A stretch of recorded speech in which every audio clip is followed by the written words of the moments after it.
184 वर्षों बाद बन रहा है दुर्लभ संयोग। मनोवांछित फल प्रदान करने वाली निर्जला एकादशी वर्ष में केवल एक बार आती है। महाराज बताते हैं कि यह वह एकादशी है जो साधक के करोड़ों पापों का नाश करने की सामर्थ्य रखती है और शास्त्रों के अनुसार सभी एकादशियों के समान पुण्य प्रदान करती है। इसलिए इस अवसर को भूलकर भी हाथ से मत जाने दीजिए। आज की इस विशेष जानकारी में हम जानेंगे निर्जला एकादशी की संपूर्ण और सही पूजा विधि क्या है, पानी कब और कैसे पीना चाहिए, कौन पूर्ण निर्जल व्रत रखे और कौन नहीं, घड़े का दान कब करना चाहिए और कैसे करना चाहिए। क्योंकि महाराज बताते हैं कि यदि घड़ा दान शास्त्रोक्त विधि से किया जाए तो अक्षय पुण्य की प्राप्ति होती है, अर्थात उसका पुण्य लंबे समय तक शुभ फल प्रदान करता है। लेकिन यदि दान में भूल हो जाए तो उसका पूर्ण फल प्राप्त नहीं होता।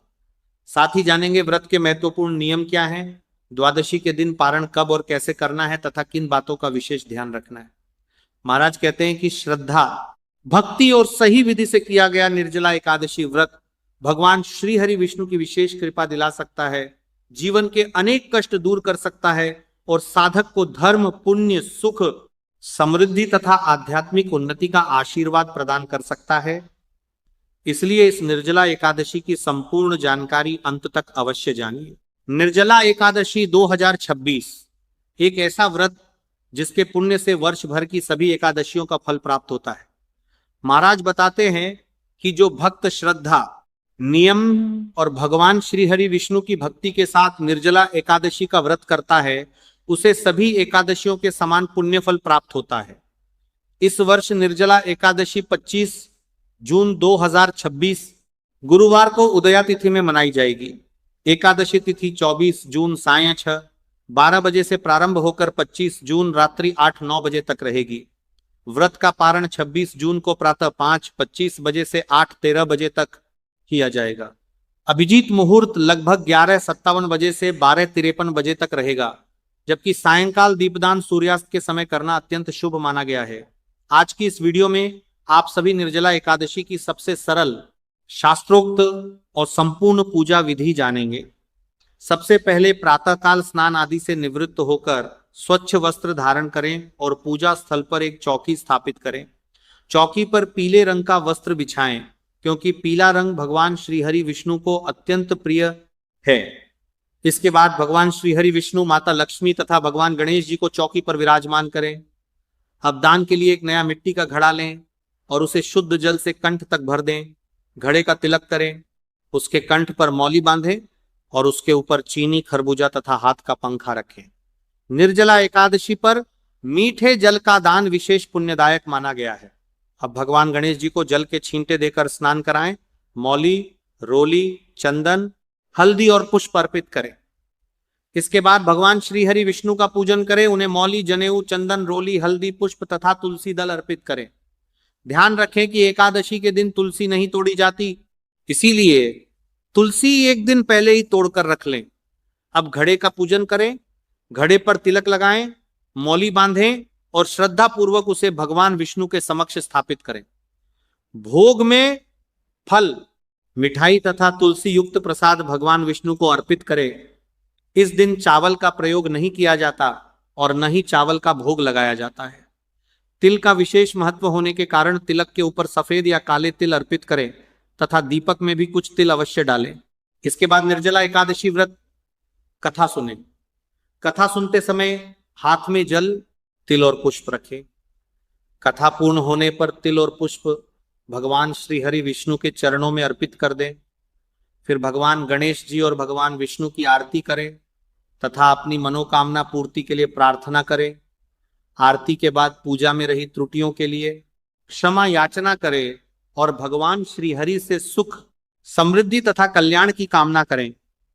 पूजा पूर्ण होने के बाद जल के लोटे से थोड़ा जल अपने हाथ में लेकर चौकी के ऊपर से वार कर पूजा का समापन करें। इसके बाद सूर्य देव को अर्घ्य दें। संध्या समय दीपदान करें और भगवान विष्णु का स्मरण करते हुए हरिनाम का जप करें। पूजा पूर्ण होने के बाद घड़ा, जल, चीनी, खरबूजा, पंखा, वस्त्र और दक्षिणा का दान किसी योग्य ब्राह्मण, मंदिर या जरूरतमंद व्यक्ति को सूर्यास्त से पहले कर दें। यदि किसी कारणवश उसी दिन दान न कर पाए तो द्वादशी के दिन पारण के बाद भी दान कर सकते हैं। निर्जला एकादशी का व्रत दो प्रकार से किया जाता है। पहला और सर्वोत्तम नियम यह है कि पूरे दिन बिना अन्न और बिना जल के व्रत रखा जाए तथा अगले दिन द्वादशी में पारण किया जाए। दूसरा नियम उन लोगों के लिए है जो वृद्ध, बीमार, गर्भवती या अस्वस्थ हैं। ऐसे लोग पूजा और जलदान करने के बाद जल ग्रहण कर सकते हैं तथा फलाहार के साथ व्रत रख सकते हैं। महाराज बताते हैं कि निर्जला एकादशी के दिन जलदान, दीपदान, तुलसी पूजन, भगवान विष्णु की आराधना और दान पुण्य करने से भगवान श्री हरि की विशेष कृपा प्राप्त होती है, पापों का नाश होता है और जीवन में सुख, शांति तथा समृद्धि का आगमन होता है। श्रद्धा और नियम पूर्वक किया गया निर्जला एकादशी व्रत भक्त को आध्यात्मिक उन्नति तथा अक्षय पुण्य प्रदान करता है। अब ध्यान से सुनिए, घड़ा कैसे दान करें। निर्जला एकादशी के दिन घड़े का दान करना मानो अपने पुण्य का घड़ा भरना है।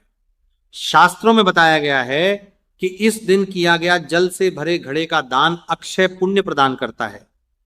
अक्षय अर्थात ऐसा पुण्य जिसका फल शीघ्र समाप्त नहीं होता बल्कि लंबे समय तक शुभ फल प्रदान करता है। लेकिन महाराज बताते हैं कि घड़े का दान सही विधि से किया जाए तभी उसका पूर्ण फल प्राप्त होता है। इसलिए घड़ा कब, कहां, कैसे और किस प्रकार दान करना है ये ध्यान से जान लीजिए। निर्जला एकादशी के दिन प्रातः स्नान आदि से निवृत्त होकर भगवान श्रीहरि विष्णु का पूजन करें। पूजा के लिए एक नया और स्वच्छ मिट्टी का घड़ा लें। घड़ा टूटा हुआ, चटका हुआ या पुराना नहीं होना चाहिए। इसके बाद घड़े को शुद्ध जल से कंठ तक भर दें। शास्त्रों में जल को जीवन का आधार माना गया है, इसलिए भीषण गर्मी के समय जलदान को महादान कहा गया है। अब घड़े पर रोली हल्दी या चंदन से तिलक करें और उसके कंठ पर मौली बांधें। इसके बाद घड़े के ऊपर चीनी, मिश्री या गुड़ रखें। यदि संभव हो तो एक मौसमी फल, विशेषकर खरबूजा भी रखें, क्योंकि निर्जला एकादशी पर खरबूजे का दान शुभ माना गया है। साथ में हाथ का पंखा और अपनी श्रद्धा अनुसार दक्षिणा भी अवश्य रखें। अब इस घड़े को भगवान श्री हरि विष्णु के समक्ष रखकर दोनों हाथ जोड़कर प्रार्थना करें, हे श्री हरि, मैं ये जलदान और घड़ादान आपकी कृपा प्राप्ति तथा लोक कल्याण की भावना से कर रहा हूं। मेरे जीवन में धर्म, पुण्य और सद्बुद्धि का वास बना रहे। ध्यान रखें कि घड़े में भरा हुआ जल स्वच्छ होना चाहिए। बहुत से लोग घड़े में अधिक मात्रा में चीनी डाल देते हैं, यह उचित नहीं माना जाता। यदि मीठे जल का दान करना हो तो थोड़ी सी चीनी प्रतीक रूप में रख सकते हैं। घड़े का पूजन किए बिना सीधे दान नहीं करना चाहिए। पहले भगवान विष्णु को साक्षी मानकर घड़े का पूजन अवश्य करें। पूजा पूर्ण होने के बाद यह घड़ा किसी योग्य ब्राह्मण, मंदिर, साधु, संत अथवा किसी जरूरतमंद व्यक्ति को दान करें। दान करते समय अहंकार नहीं होना चाहिए और न ही बदले में किसी प्रकार की अपेक्षा रखनी चाहिए। शास्त्रों के अनुसार दान का सर्वोत्तम समय निर्जला एकादशी के दिन सूर्यास्त से पूर्व माना गया है। यदि किसी कारणवश उसी दिन दान न कर पाए तो द्वादशी के दिन व्रत पारण के बाद भी दान कर सकते हैं। एक विशेष बात का ध्यान रखें, जो वस्तु दान के लिए भगवान को अर्पित कर दी गई हो उसे स्वयं ग्रहण नहीं करना चाहिए। घड़े के ऊपर रखा फल, चीनी, पंखा और दक्षिणा भी उसी व्यक्ति को दान करनी चाहिए जिसे घड़ा दिया जा रहा है। दान की गई वस्तु वापस घर नहीं लानी चाहिए। महाराज बताते हैं कि निर्जला एकादशी पर श्रद्धा और शुद्ध भाव से किया गया जल से भरे घड़े का दान भगवान विष्णु को अत्यंत प्रिय होता है। ऐसा करने से जीवन में अन्न, धन और सुख समृद्धि की वृद्धि होती है तथा पुण्य की प्राप्ति होती है। इसलिए इस निर्जला एकादशी घड़े का दान अवश्य करें और पूरी श्रद्धा, विनम्रता तथा शास्त्रोक्त विधि का पालन करें। देखिए, एक महत्वपूर्ण प्रश्न आता है कि निर्जला एकादशी में पानी कब पीना चाहिए, कैसे पीना चाहिए, और यदि कोई व्यक्ति पानी के बिना नहीं रह सकता तो व्रत कैसे करे। महाराज बताते हैं कि स्कंद पुराण के अनुसार निर्जला एकादशी का मुख्य नियम सूर्योदय से प्रारंभ होता है। इसलिए एकादशी के दिन सूर्योदय से पहले आवश्यकता अनुसार जल ग्रहण किया जा सकता है, लेकिन सूर्योदय के बाद अगले दिन द्वादशी के पारण तक जल का त्याग करना चाहिए। द्वादशी तिथि में भगवान श्रीहरि विष्णु का पूजन, भोग और व्रत का पारण करने के बाद ही जल ग्रहण करना चाहिए। कुछ लोग रात्रि 12 बजे के बाद ही पानी छोड़ देते हैं, ये उनका व्यक्तिगत नियम हो सकता है, लेकिन शास्त्रीय नियम सूर्योदय से प्रारंभ माना गया है। व्रत के दौरान कुल्ला करने तथा पूजा के समय आचमन के लिए अल्प मात्रा में जल लेने से व्रत भंग नहीं होता। यदि किसी व्यक्ति को स्वास्थ्य कारणों से दवा लेना आवश्यक हो तो वह आवश्यक मात्रा में जल के साथ औषधि ग्रहण कर सकता है। अब प्रश्न आता है कि यदि कोई व्यक्ति पानी के बिना नहीं रह सकता तो क्या करे। महाराज बताते हैं कि जो लोग वृद्ध हैं, अस्वस्थ हैं, गर्भवती हैं, दवा लेते हैं या निर्जल व्रत रखने में असमर्थ हैं, वे अपनी सामर्थ्य के अनुसार जल ग्रहण करते हुए अथवा फलाहार के साथ भी एकादशी व्रत कर सकते हैं। शास्त्रों में स्वास्थ्य की उपेक्षा करने का निर्देश नहीं दिया गया है। भगवान भाव के भूखे हैं, इसीलिए यदि पूर्ण निर्जल व्रत संभव ना हो तो श्रद्धा, भक्ति और नियम पूर्वक जल ग्रहण करते हुए भी एकादशी व्रत किया जा सकता है।